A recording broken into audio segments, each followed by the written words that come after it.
ठीक है सर।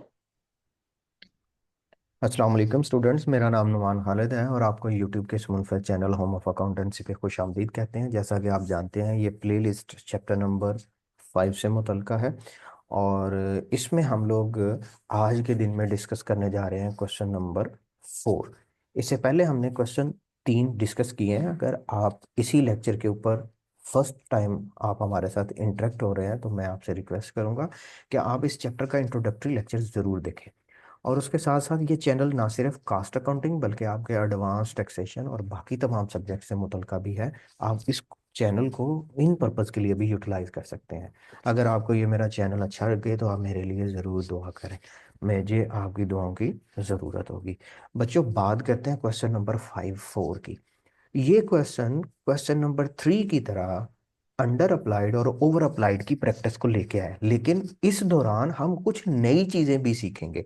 जैसा कि टोटल पेरोल से क्या मुराद होता है, डायरेक्ट लेबर से क्या मुराद होता है, और कुछ ओवरहेड के एलिमेंट्स। हम इधर उधर की बातें नहीं करते, हम डायरेक्ट मैटर पे आते हैं। यह है question number 5-4, adjustment of factory overhead variance Al Rafay company. अब ये जो अल रफे कंपनी है is limited is a manufacturing concern. Its inventory at the beginning and end of the accounting year are as under. Definitely जनवरी 1 ओपनिंग है और December 31 ending है। Finish goods opening ending, work in process opening ending और material opening ending. ये पहले question की तरह कुछ नया नहीं है। हाँ, अलबत्ता ये वाला बॉक्स नया है। अच्छा जी, इस बॉक्स में वो क्या कहता है? इस बॉक्स में काफ़ी चीज़ें हैं जी, जो कुछ वो कह रहा है। जैसा कि वो कहता है परचेज ऑफ रॉ मटेरियल, ये रूटीन का है, हम इसको ओपनिंग रॉ मटेरियल में ऐड करेंगे। Total payroll. अच्छा, टोटल पेरोल से मुराद ये होता है कंपनी के सारे मुलाजमीन की तनख्वाह। उसमें डायरेक्ट लेबर भी होता है और इनडायरेक्ट लेबर भी होता है। क्योंकि ये डायरेक्ट लेबर और इनडायरेक्ट लेबर दोनों का मजमुआ होता है, इसलिए हम टोटल पेरोल को किसी जगह कंसीडर नहीं करते। आगे है डायरेक्ट लेबर, हम इसको जरूर कंसीडर करते हैं। ये हमारा cost of goods manufactured and sold statement में आएगा। Factory office salary. बेटा जी, ये जो फैक्ट्री ऑफिस सैलरी है ना, ये आपके पास ओवरहेड है। मैं इसको ओ लिख देता हूँ और बल्कि इसका कलर भी चेंज कर देता हूँ ताकि मेरे बच्चों आपको याद रहे। ये क्या है जी? एफ ओ एच का पॉइंट है। ये एक्चुअल एफ ओ एच है। ये आपके पास ओवरहेड है। अमाउंट है इसकी 20,000। सुपरिटेंडेंट। अच्छा बेटा जी, ये भी ओवरहेड है। ये जो सुपरिटेंडेंट की अमाउंट है, ये भी ओवरहेड है। सुपरिटेंडेंट कौन होता है? जो फैक्ट्री का सुपरवाइजर होता है भाई। Indirect material purchase and use. हाँ, आपने इनडायरेक्ट मटेरियल खरीदा भी और सेपरेटली तौर पर यूज भी किया। अच्छा मेरे बच्चों, यहाँ पे ना मैं एक टेक्निकल पॉइंट थोड़ा आपको बता दूं। अगर क्वेश्चन में सिर्फ इनडायरेक्ट मटेरियल परचेज का पॉइंट होता तो आप opening raw material add purchases total available for use minus ending में से फिर इसको भी लेस करते इनडायरेक्ट मटेरियल परचेज की अमाउंट को। कब? जब indirect material purchase and use के अलावा सिर्फ लफ्ज इतना लिखा होता है, indirect material purchase. Okay. Okay. Electricity bill of factory, ये ओवरहेड है। रिपेयर एंड मेंटेनेंस, ऑब्वियसली तौर पर ये भी आपके पास ओवरहेड है। ठीक है जी। देन आपके पास फैक्ट्री टैक्सेस के नाम से है, ये भी ओवरहेड का भाई पॉइंट है। जब हमारे पास ये फैक्ट्री से मुतल्लिका है तो फिर ये ओवरहेड है। अच्छा जी, लूज टूल, टूल एक्सपेंसेस, ये भी आपके पास ओवरहेड है। अभी तक हमने कितने पॉइंट डिस्कस किए हैं? 7 पॉइंट डिस्कस किए हैं। एक 20,000 का, 2, 3, 4, 5, 6 और 7 लूज टूल था। Then miscellaneous expenses. Miscellaneous expense, अब उसने यहाँ पे नहीं बताया हुआ कि मिजलिनियस एक्सपेंस कौन सा है, क्योंकि ये मैन्युफैक्चरिंग कंसर्न है तो अंडरस्टूड है कि ये मिजलिनियस मैन्युफैक्चरिंग एक्सपेंस है, तो ये ओवरहेड के ही एक्सपेंस है। इंश्योरेंस फायर एंड अदर, ये भी ओवरहेड है।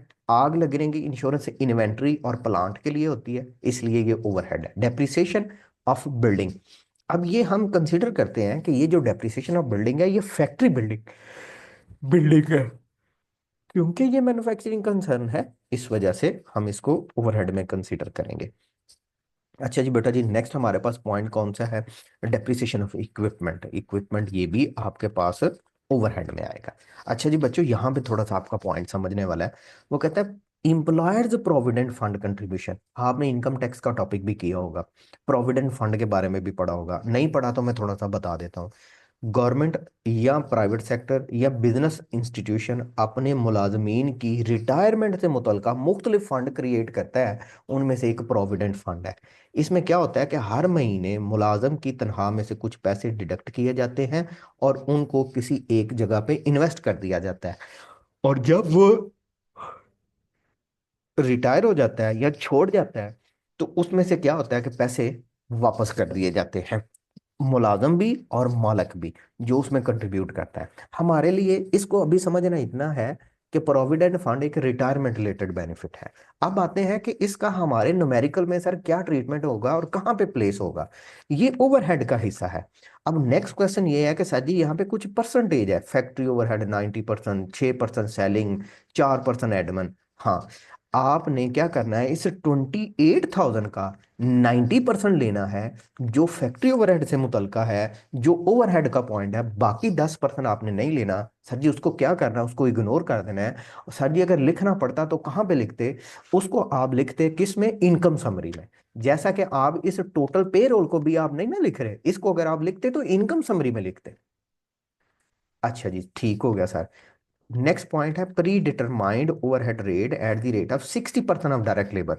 हाँ बेटा जी, जैसा कि हमने लास्ट क्वेश्चन किया था और उसमें हमने अंडरस्टैंड किया था, अगर एक्चुअल एफओएच के भी पॉइंट हो और अप्लाइड एफओएच के भी पॉइंट हो, दोनों क्वेश्चन में इकट्ठे मेंशन कर दिए जाए, तो आपने पहले अप्लाइड को प्रायोरिटी देनी है, देन आपने एक्चुअल की तरफ आना है। तो आप यहाँ पे अप्लाइड को देंगे, क्वेश्चन मुकम्मल करेंगे, उसके एंड पे सपोर्टिंग कैलकुलेशन की तरफ जाएंगे, अंडर या ओवर अप्लाइड की तरफ, देन आप इसको सॉल्व करेंगे। अच्छा जी, required from the foregoing information prepare cost of goods manufactured and sold statement on this statement. The cost at normal should be indicated with the adjustment of under or over applied factory overhead. वो ना भी हो तो हमने understand he करना है, हमने previous question में ही ऐसे किया था। चलें जी बच्चों, हम इसको सॉल्व करते हैं। सबसे पहला काम solution to the question number 5 4। अच्छा जी, आपने फॉर्मेट अच्छे से बनाना है, ठीक है। आप जितना अच्छे से बेटा जी बनाओगे उतना एग्जामिनर खुश होगा, और 20 में से 20 नंबर आने के चांसेस उतने ज़्यादा जो है वो बढ़ते जाएंगे। ले मेरे बच्चों, हम यहाँ पे प्लेस कर देते हैं। सबसे पहला काम फॉर्मेट अच्छे से करना। तो कंपनी का नाम आपको पता ही है जी, राफे लिखा हुआ है उसने जी, राफे कंपनी लिमिटेड। एक मैन्युफैक्चरिंग कंसर्न है, तो उसको मैन्युफैक्चरिंग कंसर्न के तौर पर ही यहाँ पे डील कर रहे हैं। Rafay manufacturing company, cost of goods manufactured and sold statement for the year ending. अब ये एंड हो रहा है 31 दिसंबर। जो कोई ईयर मेंशन किया जाए, यहाँ पे ईयर मेंशन नहीं है तो आप ना लिखें। अलबत्ता इसको आपने मार्कर से लिखना है और सेंटर में होना चाहिए। Opening raw material. प्यारे बच्चों ये तो फॉर्मेट आप बनाना जानते हैं, ठीक है, मुझसे अच्छे से आप, कि जी हम इसको किस तरह से डील करेंगे। Opening raw material, add purchase of raw material. तो ये हमारे पास आ जाएगा जी, टोटल अवेलेबल फॉर यूज। ये हमारे पास अवेलेबल फॉर यूज कितना है, हम इसमें से लेस कर देंगे ending raw material. Ending raw material, तो हमारे पास आ जाएगा जी डायरेक्ट मटेरियल यूज्ड। प्यारे बच्चों, हम डेटा यूज करते हैं। ओपनिंग जो रॉ मटेरियल है वो है 24,000 से। रॉ मटेरियल परचेज जो है वो है 5 लाख से। तो आप ऐड करेंगे तो 5,24,000 आ जाएगा। इसमें से आप एंडिंग रॉ मटेरियल को लेस कर दें और प्यारे बच्चों एंडिंग रॉ मटेरियल की अमाउंट है 16,000। मेरे बच्चों इस एंडिंग को आप सब्ट्रैक्ट करेंगे तो आपके पास 508,000 ये अमाउंट आ जाएगी 5,08,000 की। ये किसकी है? डायरेक्ट मटेरियल यूज की। अच्छा जी, देन आपके पास डायरेक्ट लेबर की और FOH, ये मैं एब्रीवेशन यूज कर रहा हूँ, आपने नहीं करना, आपने मुकम्मल लिखना है। FOH अप्लाइड आपके पास आएगा। FOH applied.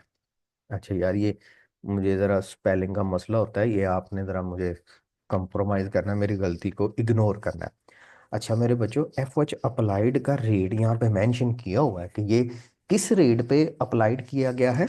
60%। अच्छा ये कहाँ पे लिखा हुआ है सर जी? ये पुत्र जी लिखा हुआ है ये 60% ऑफ डायरेक्ट लेबर। और डायरेक्ट लेबर की अमाउंट कितनी है? ये बेटा जी 1,90,000। तो आपने क्या करना है, इस 1,90,000 का 60% यहाँ पे लिखना है। आपने इसको डायरेक्ट नहीं लिख देना। अच्छा जी मेरे बच्चों, 1,90,000, आपने क्या करना है कि इस 1,90,000 का 60% ले लेना। अच्छा जी, 1,90,000 का 60% लेते हैं तो 1,14,000 ये हमारे पास अमाउंट आ रही है। अच्छा जी, इन तीनों को ऐड कर दें, टोटल करंट मैन्युफैक्चरिंग कॉस्ट। इसको बेटा जी आप ऐड कर दें, 8,00,000 और 12,000, इन तीनों को आप ऐड कर दें। ऐड करने से मेरे पास ये अमाउंट आई है। अगेन वही format, opening work in process, तो आप इसको नाम दे देंगे cost of goods available for manufacture, then less कर देंगे एंडिंग वर्क इन प्रोसेस, तो आप इसको नाम दे देंगे जी cost of goods, cost of goods manufactured. Then आप एक ही दफा लिख लें जी ओपनिंग फिनिश्ड गुड्स, तो ये आ जाएगा जी cost of goods available for sale. अच्छा जी, cost of goods available for sale, इसमें से आप लेस कर दीजिएगा एंडिंग फिनिश्ड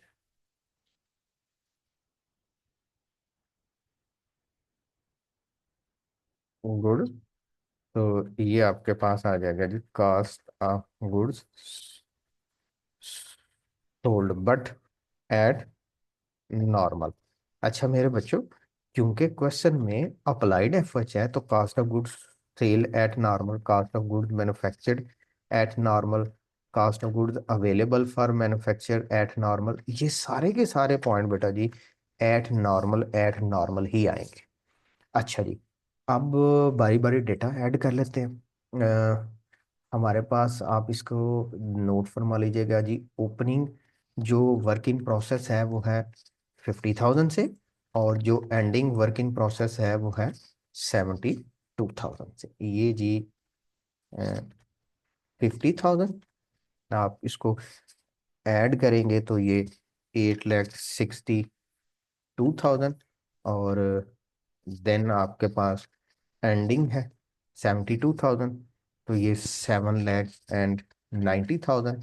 हाँ, अब आप आ जाइए ओपनिंग फिनिश गुड 72,000 और एंडिंग फिनिश गुड 80,000। चलेंगे, इसको भी आप यहाँ पे पुट कर दें। ओपनिंग की अमाउंट है अगेन 72,000, तो ये वही सिमिलर अमाउंट आ जाएगी आपके पास जो आपने ऊपर लिखी है 862,000। इसमें से आप एंडिंग कर दें और एंडिंग है 80,000, तो 782,000 ये आपके पास of goods cost of goods sold at normal आ जाएगा। इसमें बेटा जी अब आपने ना अंडर या ओवर अप्लाइड एफओएच कैलकुलेट करना है, और उसके बाद आपके पास आ जाएगा cost of good sold at actual, कि आपके पास cost of good sold at actual आ गया। अच्छा, मैं ये पुराना फॉर्मेट जो मैंने प्रीवियस क्वेश्चन में यूज किया था, अंडर या ओवर अप्लाइड का, उसी को मैं यहाँ पे यूज कर लेने लगा हूँ, ताकि हम उसी पैटर्न को जरा रिवाइज कर लें। देखो बच्चों, सबसे पहला काम, अंडर या over applied F O H का हेडिंग देना है। फिर आप एक्चुअल एफ ओ एच की जितनी भी वैल्यूज हैं उन सब को बेटा जी यहाँ पे प्लेस कर दें। अच्छा जी मेरे बच्चों, मैं यहाँ पे सारी वैल्यू लिख देने लगा हूँ। अब देखो यार, क्वेश्चन में ये तीन तो है नहीं, तो इसको उड़ा देता हूँ। अब बाकी सारी की सारी अमाउंट्स हैं मौजूद, कितनी है, 1 2 3 4 5 6 7 8 9 10 11 12। 3 4 5 6 7 8 9 10 11 12। अच्छा बच्चों, यहाँ से जितनी भी वो अमाउंट्स हैं उन सबको चूज कर लेता हूँ। ऊपर से तीन छोड़ी थी तो ये तीन छोड़ी, ये वाली। देन 28,000 की परसेंटेज चार्ज करनी है, यहाँ पे आप लिख दो जी कुछ इस तरह से। अब ये 28,000 का 90% लेना था, क्योंकि बाकी तो हमने डिस्कस किया है ना, इससे मुतलका नहीं है, ओवरहेड से मुतलका नहीं है। इसका अगर 90% लें तो हमारे पास अमाउंट आती है 25,200। इन सारी वैल्यूज को आप ऐड कर लें। ऐड करने से आपके पास जो अमाउंट आएगी उसको आप यहाँ पे लिख दें। ये एक्चुअल एफ एच है, 1,17,000, ये अमाउंट कैलकुलेट होके आ गई। अब आप यहाँ पे आ जाए जी, इस पे अप्लाइड एफ एच के ऊपर। अप्लाइड एफ एच की अमाउंट कितनी है, 1,14,000। इन दोनों का कंपैरिजन करें, एक्चुअल ज्यादा, अप्लाइड कम। एक्चुअल ज्यादा, अप्लाइड कम। कम चार्ज किए, इसको अगेन आप नाम दे दें अंडर अप्लाइड एफ। प्यारे बच्चों, लकीली क्वेश्चन नंबर 3 और क्वेश्चन नंबर 4 दोनों में अंडर अप्लाइड है। इसका मतलब ये नहीं कि हर क्वेश्चन में अंडर अप्लाइड होगा, ठीक है, किसी में ओवर अप्लाइड भी हो सकता है। और अगर ओवर अप्लाइड हो तो माइनस करना है, और अगर अंडर अप्लाइड हो तो आपने ऐड कर देना है, ऐड अंडर अप्लाइड एफ।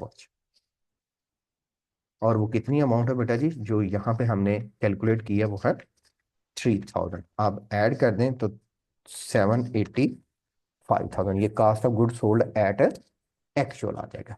ले मेरे बच्चों, ये हमारे पास क्वेश्चन था जिसमें हमने डिस्कस किया अंडर या फिर ओवर अप्लाइड को कैसे हमने सीजीएस में एडजस्ट करना है। इंशाल्लाह हाजिर होंगे नए लेक्चर में, जिसमें हम क्वेश्चन नंबर 5 को डिस्कस करेंगे कि इसमें हम इन्वेंट्रीज को किस तरह से एलोकेट करें। तब तक अपना बहुत सा ख्याल रखिएगा, दुआ में याद रखिएगा। अल्लाह हाफिज।